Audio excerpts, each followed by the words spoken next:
հինդուշկի ճտեր կան, մի 20 հատից ավելին, դեռ էլի ունենք, որ պիտի դուրս գան թե ինկուբատորի միջոցով, թե այնպես, մի խոսքով 200 հատից ավելին մեծ ու փոքր կա։ Մենք ուրիշ տարբերակով ենք էլի պահում, օրինակ թե ինկուբատորի միջոցով եւ թե թուղս ենք նստացնում թե հավը, թե հնդկահավը, հինդուշկեն, հենց ճուտը դուրս եկավ, էլ թուղս նստած հավը կամ հինդուշկեն մեզ պետք չի։ Այդ ճուտը վերցնում ենք առանձին հատուկ պայմաններում պահում ենք այդ ճուտը մինչև 2 ամսական եւ կորուստի տեսակետից մեկ կորուստ ընդհանրապես չենք ունենում 100%-անոց եկամուտու աճում է։ Այս ինքնատիպ թվաբանական հմտությունները Անատոլին երկնքից չի իջեցրել։ Սա տարիների ձեռագիր է բերված Արցախի Ասկերանի շրջանի Նախիջևան գյուղից։ Այնտեղ նրա խոսքն ու գործը կշիռուն էին, իսկ ստեղծած տնտեսության մասշտաբների մասին մինչև հիմա էլ լեգենդներ են պատմում։ 2023-ին ինչպես 100 հազարավոր մարդիկ, այնպես էլ Անատոլիի բազմանդամ ընտանիքը տեղահանվեց, բայց միայն հողից, որովհետև տնկին ու անասունը կարող ես թողնել թշնամուն, բայց հիշողություններդ, փորձդ, գլխիդ մեջ եղած միտքն ու ձեռքերիդ տաղանդը ոչ մի զենքով խլել չի լինի։ Զրոյից սկսելու արվեստի նախապայմանը հենց դա է, թե այնտեղ հայրենի հողում եւ թե այստեղ։ Մենք Արցախի հանրապետությունում էլի նման արտադրությամբ զբաղվել ենք եւ հիմնական իրացումը էլի կատարվել է դեպի Հայաստանի հանրապետություն։ Արցախի հանրապետությունում վաճ օրինակի համար այնտեղ Ստեփանակերտի շուկայում մաքրված վիճակում մինչև 50 հատ օրական կկարած ծախես նոր տարվա վրեն, այսինքն մինչև 1000 հատ եթե մաքրված վիճակում հինդուշկա լիներ, ոչ մի խնդիր չկա, գինը եղել է 1 կիլոգրամը մաքրած վիճակում 5000 դրամ, իսկ այստեղ մաքրած վիճակում 4000 դրամ է հինդուշկան, էլի խնդիր չկա, այսինքն ճիշտ է, եթե ինչ-որ դժվարությունների հանդիպենք, նոր տարվա վրա մենք մաքրած վիճակում կտեղափոխենք Երևան քաղաք, այնտեղ խնդիր չկա։ Հնդկահավերի գործը խեր է, եկամուտն էլ վատ չէ, ինչպես ասում են։ Իսկ այս 3 տարիների ընթացքում մեծ այրումում Սահակյանները բառի բուն իմաստով քարից հաց են քամում։ Էլ ջերմոցային տնտեսություն, էլ թռչնաբուծություն, էլ տնկարան, մի խոսքով այն ամենը, ինչից կարելի է գոյության միջոց ու եկամուտ ստանալ, այսօր նրանց բակում իրականություն են դառնում։ Այս գյուղի բնակիչները այստեղ են եկել Ադրբեջանի Բաքու եւ Կիրովաբադ քաղաքներից, նաեւ Դաշկեսանի շրջանից 1989 թվականին։ Նրանց համար նորաբնակների արածը հերոսության նման մի բան է, անհավանական ծանր աշխատանք, բայց Անատոլին միայն ժպտում է։ Իրենք ուրիշ մասշտաբների են սովոր ու այս ամենը նրանց համար ընդհանրապես թեթև նախավարժանք է, այն տասնապատիկի համեմատ, ինչ թողել են Արցախում ու ինչ նախատեսում են իրականացնել այստեղ։ Այս հսկա աշխատանքի հիմքում դեռ 2000-ականներից գործող եւ իրենց իսկ կողմից հաստատված շակերտավոր Սահակյանների սահմանադրությունն է, որի առաջին հոդվածը ասում է կինն այստեղ գոմի, հողի ու ծանր գործի հետ կապ չունի։ Սա արգելք չէ, այլ տղամարդու պատասխանատվության պատվախնդիր արձանագրումը։ Ընտանիքում գիտեք, ամեն մարդ պետքա ինքը իր գործն իմանա, թե ով ինչով է զբաղվելու։ Մեր ընտանիքում ինչ որ ճիշտ նա չեմ թաքցնում, թող չափազանցություն չլինի 2000 թվականից մինչև այսօր այս 25-26 տարվա ընթացքում կին արմատը, աղջիկ արմատը, հողամաս, անասուն, թռչուններ, ընդհանրապես իրանք իրավունք չունեն, այդ իրավունքից զրկված են զբաղվելու, հայ տղամարդը ի վիճակի է ինքը աշխատելու, ստեղծելու գյուղատնտեսության բնագավառում, բոլոր ճյուղերում, կանայք թող իրանք իրաց գործով զբաղվեն, տոնը մաքրեն, ճաշ պատրաստեն, մաքրություն անեն, այսպեսի աշխատանքով հայ տղամարդը ի վիճակի է։ Սա մենք մեր կյանքի փորձից ելնելով ենք ասում, եթե մենք ունեցել ենք այնտեղ մինչև 90 գլուխ խոշոր եղջերավոր անասուն, ժամանակ է եղել մինչև 205 հատ խոզ, 68 հատ մեղվափեթակ, 15 հեկտար այգիներ, մինչև 120 հեկտար ցորենի դաշտերի մշակում ժամանակի ընթացքում մենք տղամարդկանցով ի վիճակի ենք եղել, այսինքն մենք մտածել ենք միշտ բոլոր այս գյուղատնտեսությամբ զբաղվելու համար ամեն ինչ անել մեքենայացված տարբերակով, տրակտորն է աշխատում, մեքենայացման տարբերակով ամեն ինչ անում ենք, որ մարդու աշխատուժ քիչ լինի։ Այդ իսկ պատճառով էլ ամեն ինչ հնարավոր է ու ստացվում է, կա։ Հասցնում եք։ Ամիանշանակ հասցնում ենք։ Ես անկեղծություն չլինի, ինչ ճանաչում են մեր կողմի ժողովուրդը, երբևիցե ես կյանքում այսքան խոշոր բիզնես ունեցել ենք, բայց գրեթե 99%-ով բանվոր աշխատած չկա։ Մենք մեր ընտանիքի տղամարդկանցով ենք այսքանս արել։ Դե որովհետև իրենց տան տղամարդիկ սովոր չեն փոքր երազանքների։ Նրանց մտքի թռիչքն ու աշխատանքային ծրագիրը դժվար է տեղավորել մեծ այրումի փոքր տնամերձի մի քանի ակոսների սահմաններում։ Իմ զրուցակիցը պատրաստ է տեղական քարքարոտ ծարալանջերը, անմշակ մնացած հողատարածքները, որոնք այսօր լավագույն դեպքում խոթարքներ են դարձել, վերածել նռան հեքիաթային այգիների։ Իսկ լորվա ալպիական ծաղկունքը քամել ու մեղր դարձնել։ Ասել է, թե մեղվաբուծությամբ էլ մեծ մասշտաբների զբաղվել, մի խոսքով անվերջ ծրագրեր, նպատակներ ու երազանքներ։ Բայց այնտեղ, որտեղ տաղանդը պատրաստ է հրաշքներ գործել, բյուրոկրատիան սառը ջուր է լցնում։ Թղթերով ու կանոններով գծված աշխարհում արցախցի փորձառու ֆերմերը բախվում է մի շարք խնդիրների։ Մենք թե հոգեպես, թե ֆիզիկապես պատրաստ ենք ավելի մեծ արտադրանք տալ, ստեղծել գյուղատնտեսության բնագավառում, բոլոր բնագավառում։ Ուղղակի ստեղ մենք հողի խնդիրն է, որ չունենք, ի վիճակի ենք մինչև 100 հեկտար այգի հիմնադրելու, հիմնականում նոր։ Մեղվաբուծության հետ կապված բնական կանաչխոտին կրակվառող ժողովուրդ, մեզ պետք է մեղվափեթակ, մեղուները մենք ինքներս կբազմացնենք, նույնպես ֆինանսա պահանջում։ Եթե հետաքրքրվենք ինչ-որ վարկ ստանալուն, ապա մենք այդ իրավունքները, այդ արտոնությունները առայժմ չունենք, որպեսզի կարողանանք վարկ ստանանք։ Այսպիսի ֆինանսական խնդիրների երբեմն հանդիպում ենք։ Մեր ընտանիքը ի վիճակի է, ես ու մեր տղեն, գիտելիքը մենք ունենք այդ մեղվաբուծության հետ կապված, ի վիճակի ենք երկուսով մինչև 200 հատ մեղվափեթակ обслуживать անել։ Այսպիսի խնդիրներն ու փակ դռները կարող էին ընկճել, սառեցնել էնտուզիազմն ու հիասթափեցնել նույնիսկ ամենատոկուն հողագործին։ Բայց չէ, Անատոլիի դեպքում ամեն ինչ հակառակն է։ Դե որովհետև ինքը այն պայքարող ու երբեք չնահանջող տեսակի հավաքական կերպարն է, որին որքան պատնեշներ ես առաջարկում, այնքան ավելի մեծ թափով է առաջ գնում։ Այսօր այս տան ու այս ընտանիքի մասին տարածաշրջանում բոլորը գիտեն։ Կարելի է ասել մատով ցույց տվողի տուն ու տնտեսություն են հիմնել։ Դեռ ավելին, նրանց այգին ու տնտեսությունը դարձել է յուրօրինակ մի ակադեմիա։ Հարակից բնակավայրերից մարդիկ գալիս են ոչ թե պարզապես հյուր, այլ հողի հետ խոսելու լեզուն սովորելու։ Գալիս են տեսնելու, թե ինչպես է կանաչխոտին կրակ վառող ժողովուրդը առանց վարկի ու աջակցության, միայն սեփական ձեռքերով ու մտքով այրվող տափաստանը դարձնում ծաղկող այգի։ Սրանք բոլորն էլ կարտոշկայա ցանած։ Ուղղակի ամեն օր որ անձրև է գալիս, այս անձրևի պատճառով է այս խոտերը աճել։ Շատ ընտիր կարտոշկա կա հողամասում, հիմնականում կարմիր սորթն է։ Իմ մոտ գալիս են թե Ճոճկան գյուղից, թե Շնող գյուղից, թե Աղթալայից, տեղի բնակիչներից ընկերական շրջապատ, շատերը գալիս են հետաքրքրության համար նայում են, մարդիկ կան, որ ուզենում են իրենց գյուղատնտեսությունը զարգացնել, հարցեր են տալիս, այնինչ հնարավոր է, մենք բացատրում ենք, երբեմն հասկանում են, երբեմն չեն հասկանում, այնուամենայնիվ իրենց հետաքրքիր է, թե մենք ոնց ենք մշակում կամ ինչպես ենք այն մշակում։ Գյուղում ապրող մարդը պետք է զբաղվի գյուղատնտեսությամբ, հողագործություն, անասնապահություն, եթե գյուղացին հող չունեցավ, զբաղմունք չունեցավ, նա ոնց կարող է մնալ այդ գյուղում, սուտ կլինի։ Պետք է Հայաստանի Հանրապետության կառավարության որոշում լինի բռնի տեղահանված արցախցիներին վարձակալական հողերով, միգուցե կառավարության որոշմամբ սեփական իրավունքով այն պահոստային ֆոնդի հողերից սեփականության իրավունքով այդ մարդկանց հող տրամադրվի, թեկուզ էլի քոնը կլինի, բայց 10 տարուց հետո, 20 տարուց հետո, որպեսզի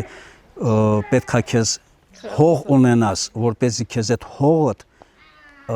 պահի, եթե այդ հողը չունեցար, այդ հնարավորությունները չունենաս, ստիպված լքելու ես գյուղը, գնաս այնտեղ, որտեղ որ դու ավելի հարմար ես գտնում։ Օրինակ, վերջին 40 տարվա մեջ այս գյուղում, որ առաջ ապրում էին 90 թվականին 2000 կամ 2500 մարդ, այսօր ռեալ ապրողների թիվը 650 կամ 700 մարդ է, այսինքն 70-75%-ով բնակչությունը քչացել է, եւ պատճառը սա է, վերաբերմունքը, իշխանավորների վերաբերմունքը գյուղացու նկատմամբ անտարբերությունն է բերել այս իրավիճակին հասցրել։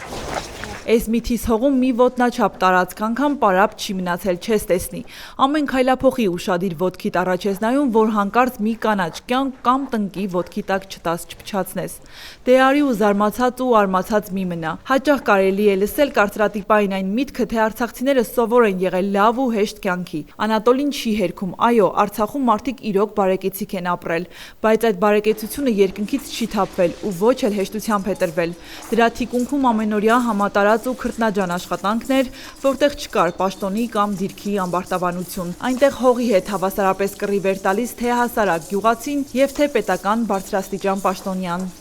Այնտեղ չի եղել, որ հասարակ գյուղացի, թե գյուղապետ, թե падգամավոր, թե ոստիկանության աշխատակից ընդհանուր մինչև երկրի նախագահ, падգամավորներ բոլորն էլ ունեցել են հողեր, թե սեփական, թե վարձակալական, այսինքն բոլորն էլ զբաղվում են այդ զբաղմունքով եւ 5 օր աշխատել են տեղի ժողովուրդը պետության համար, ով պետական հիմնարկում աշխատում էր, իսկ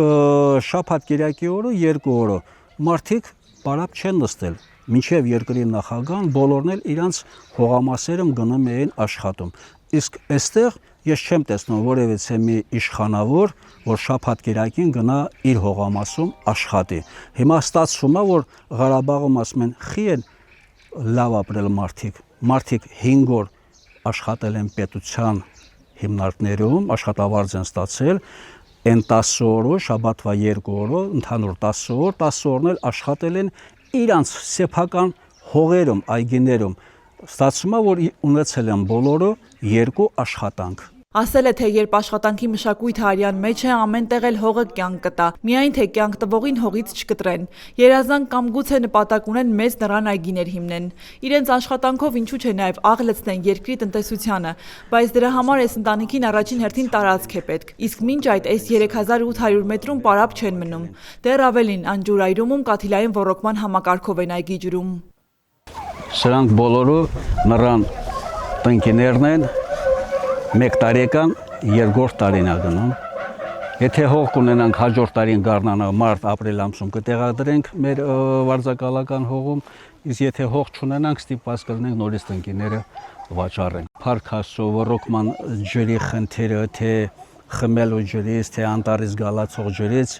օգտվում ենք այս 3800 մետրում ոռոգման ջրի խնդիր չունենք։ Իսկ ընդհանրապես գյուղը ոռոգման ջրի խնդիր իրենց հողատարածքները ըստ ժողովրդի բնակիչների ասելով կա 500 հեկտար վարելահող այս գյուղում, ոռոգման ջուրը պոմպի հետ է կապված, իսկ ես կասեի պոմպի հետ կապված ոռոգման ջուրը ձևական բնույթ է կրում։ Ցանկալի է Ալավերդու քաղաքից մինչև Մեծայրում եւ ինչպես նաեւ բոլոր բնակավայրերը, բոլոր գյուղերը մինչև Բագրատաշեն, ինչքան որ գյուղեր կան, ինքնահոս ձևով Ալավերդու քաղաքից տեղափոխվի ոռոգման ջուրով մինչև Մեծայրում, այնուհետև մագիստրալը աշխատում է, որպեսզի ունենա մշտական ոռոգման ջուր։ Սա է միակ ճիշտ տարբերակը։ Բայց միայն ջուրն ու հողը քիչ են։ Անատոլին համոզված է առանց գիտական հենքի ու ճիշտ հաշվարկի հողի հետ ցանկացած գործարք դատապարտված է ձախողման։ Լորվա կլիման Արարատյան դաշտավայրի հետ շփոթողները ըստ նրա պարզապես ժամանակ ու էներգիա են վատնում, մինչդեռ իրական հարստությունը հենց գտների տակ է հոսում։ Գյուղացիների գիտելիքը հողը մշակելուն բացակայում է։ Միանշանակ գյուղացուն պետքա գյուղատնտեսների միջոցով, տնտեսագետների միջոցով, անասնաբուժների միջոցով, պրոֆեսորների, դասախոսների միջոցով գիտելիք տրամադրվի բնակիչներին հողը մշակելուն։ Բացի դրանից մենք ես տեսնում եմ, որ հաշվի չեն առնում տվյալ մարզի, տվյալ համայնքի կլիման, բնակլիմայական կլիման։ Օրինակ Ալավերդու խոշորացված համայնքում մշակում են ամեն ինչ, ցորեն, եգիպտացորեն, գարի, բանջարաբոստանային կուլտուրաներ, բայց ես կասեի, որ կլիման այնպեսին է, որ հացահատիկային կուլտուրաների մշակաբույսերի ցանցման կատարումը, որ կատարվում է, երբեք չեն կարող բարձր բերք ստանան, ամենաբարձրը կլինի 20 կամ 25 ցենտներ, իսկ սա ընդամենը ծախսն է հանում, ուրեմն բանջարաբոստանային կուլտուրաների ցանցի կատարման դեպքում մենք չենք կարող այստեղ բարձր բերք ստանանք Արարատյան դաշտավայրի նման, հետևաբար այս Ալավերդու խոշորացված համայնքի գյուղերի կլիման այնպեսին է ստեղծված, որ պետք է միայն զբաղվեն այգեգործությամբ զբաղվելու դեպքում կունենան շատ բարձր բերք։ Եվ հաշվի առնելով, քանի որ մենք ունենք դեբետ գետ, մշտական տարին 12 ամիս հսկա ոռոգման ջուր, ի վիճակի ենք կատարելու այգի հիմնադրելու ցանկացած ծառատեսակ, ես կնախընտրեի նռան այգեգործությունը։ Դե նռան այգիները դեռ երազանք է, իսկ առօրյա ապրուստը այստեղ ու հիմա։ Հազարավոր տարիներ առաջ այս տարածաշրջանը հայտնի է եղել նռան իր այգիներով։ Նույնիսկ ինչ-որ ժամանակ Ախթալա անվան մեջ եղել է նուռ բառը։ Հետագայում այրումի հարևանությամբ նռան այգիները հիմնել մեծանուն հայ բարերար Արամյանցը։ Վերադառնանք իմ զրուցակցին։ Մի 2 տարի առաջ բարեգործները իրենց բակում մի կոկիկ ջերմոց դրեցին։ Այսօր այդ 250 քառակուսին ընտանիքի հիմնական աշխատատեղն է, ապրուստի միջոցը։ Գնանք տեսնենք ինչ է եփվում այդ տաք հարկի տակ։ Ես այսօր գնացել եմ քաղաք, Ալավերդի քաղաք եւ Ախթալա պասյոլոկ քաղաք, լոբի վարունգ հանձնել Ալավերդի քաղաքում, կենտրոնական մասում, իսկ նույնը տրամադրել եմ նաեւ Ախթալա խանութին։ Պամիդորները արդեն տեսնում եք, որ արդեն կարմրում է, ինքը արդեն հասունացման process-ում է գտնվում այս պահին։ Ոչ մի դեղ ջերմոցի մեջ չեմ սրսկել, ընդհանրապես սրան կարիք չի զգացվել, եթե մշակումը ամեն ինչ կատարվում է իր ժամանակին, ապա դեղ սրսկելու կարիք չի զգացվում, բայց լոբին փոշոտման համար մի անգամ սրսկում կատարվել է փոշոտման համար, ուրիշ ոչ մի բանի համար, ոչ մի դեղ այս ջերմոցում չի սրսկվել։ Պարտանյութ ընդհանրապես չենք տալիս, որովհետև հողը շատ հարուստ է, դրան կարիքը չի զգում։ Երբեմն խնդիր է առաջանում, օրինակ, այս տարի ես տեսել եմ անձամբ եսի աչքով Բագրատաշենում կարալյոկները մնացել են ծառերի վրա, ոնց որ ասած այդ գյուղի նոր տարվան տոնածառի խաղալիքները եղել են կարալյոկները ծառերի վրա մնացած, իրացման խնդիր են ունեցել, իսկ որպեսզի իրացման խնդիր չունենան, կառաջարկի իշխանությանը, որ այս հողերը, այդ 3000-4000 հեկտարը, որ այգի գցեն, Ալավերդի քաղաքում, հենց քաղաքի կենտրոնում կառուցեն գործարաններ, Չիրի գործարան, հենց Դամբուլի, Դեղցի, Ծիրանի, Կարալյոկի Չիրի գործարան, այնուհետև կառուցեն նռան սոկի գործարան, կառուցեն նռան արաղու գինու գործարան, ինչպես նաև վերջում նռան այդ թափոնից ստացվում է շատ ընտիր կոշիկի քսուկ, որը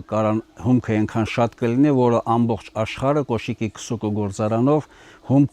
արտադրանքով ամբողջ աշխարհը կգրավեն։ Լավ է, որ ապագայի պլաններ կան, իսկ աշխարհը գրավելու գաղափարներ Անատոլիի տակ ջերմոցում շատ են ծնվում, բայց որքան էլ լոլիկը կարմրի, լոբին շատ լինի, բարձի մեքենան ու տանի քաղաք վաճառի, հետո լիքը գրպանով տուն վերադառնա, մեկ Ասահակյանների մտքի ամենատակ անկյունում ուրիշ երազանք է տաքանում։ Նրանց այսօրվա ստեղծածն ու ունեցածը մեծ այրումում ընդամենը այն հսկա տնտեսության փշրանքներն են, որ թողել են Արցախում։ Այնտեղ սարերի հետևում մնացին տները, մեքենաներն ու ապրած կյանքը, իսկ այստեղ իրենց ճամպրուկներում միայն սեփականության թղթերն են ու այն անսպար գիտելիքը, որն Անատոլին պատրաստ է տալ տեղացիներին, քանի դեռ իր տնկիների պես սպասում է իրենց գարնանը։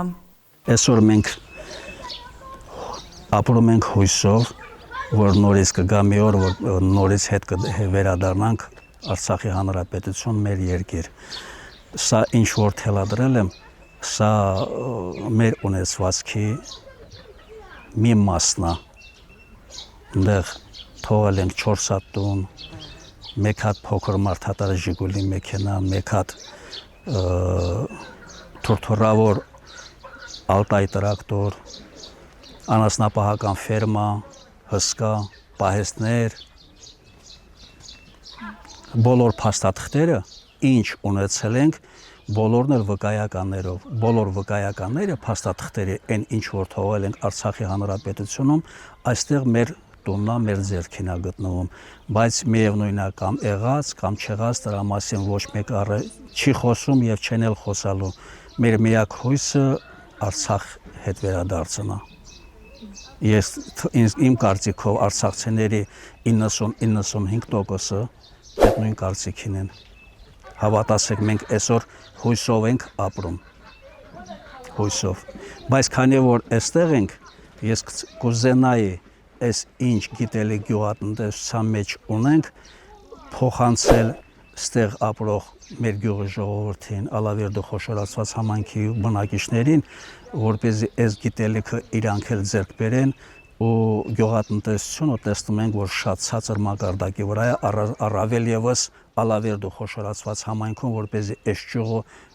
զարգանա, որ ժողովուրդը լավ ապրեն, եկամուտ ունենան։ Հարգելի հետևորդ, եթե դեռ բաժանորդագրված չեք մեր ալիքին, առաջարկում եմ բաժանորդագրվել եւ անպայման հավանել, լայքել այս տեսանյութը։ Ձեր այդ աջակցությամբ հնարավորություն եք տալիս շարունակել աշխատել ու ներկայացնել ել ավելի հետաքրքիր մարդկանց ու մարդկային զարմանահրաշ պատմություններ։ Շարունակվում է Հրաչյա Պապինյանի Ալավերդի գրքի վաճառքը 1000 էջ եւ 1600 եզակի լուսանկար։ Ալավերդի համայնքի եւ հարևան բնակավայրերի պատմությունը նախաուրարտական շրջանից մինչեւ մեր օրերը, անհայտ մանրամասներ, Ատաշեսյանների ու Արշակունիների շրջան, Լոռու Գյուրիկյան թագավորությունը եւ նրա արքա Դավիթ Անհողինի աշխարհակալ արշավանքները, մոնղոլների, սելջուկների, վրացիների կառավարման շրջան, Ալավերդու խորհրդավոր քարայրերը, Լոռու քաջերի եւ լեզգիների արշավանքների ամենադրամատիկ եւ ամենամանրամասն 150-ամյա պատմությունը, Լոռու ազնվական տների եւ պղնձի 250 տարվա ամբողջական պատմությունը, բոլշևիկյան ապստամբություններ, Լոռու չեզոք գոտի, Թիֆլիս Սանահին երկաթուղու շինարարություն, Ալավերդու թաղամասերի հիմնարկ ձեռնարկությունների կրթական ու մշակութային հաստատությունների հիմնադրում, գործունեություն, նշանավոր շենքերի կառուցման եւ նշանավոր մարդկանց պատմություններ։ Գիրքը կարելի է ձեռք բերել Ալավերդու Կատա սուպերմարկետի գրախանութից, Զայաթնովա փողոցում գտնվող գրախանութից, Valex Garden հյուրանոցի նախասրահի ընդունարանից։ Երևանում այն կարելի է ձեռք բերել Բուկինիս ցանցի Մաշտոցի պողոտայի եւ Դալմա Garden առևտրի կենտրոնի գրախանութներից։ Գիրք Ալավերդու եւ Լոռու պատմությամբ հետաքրքրվողների եւ ուսանողների համար։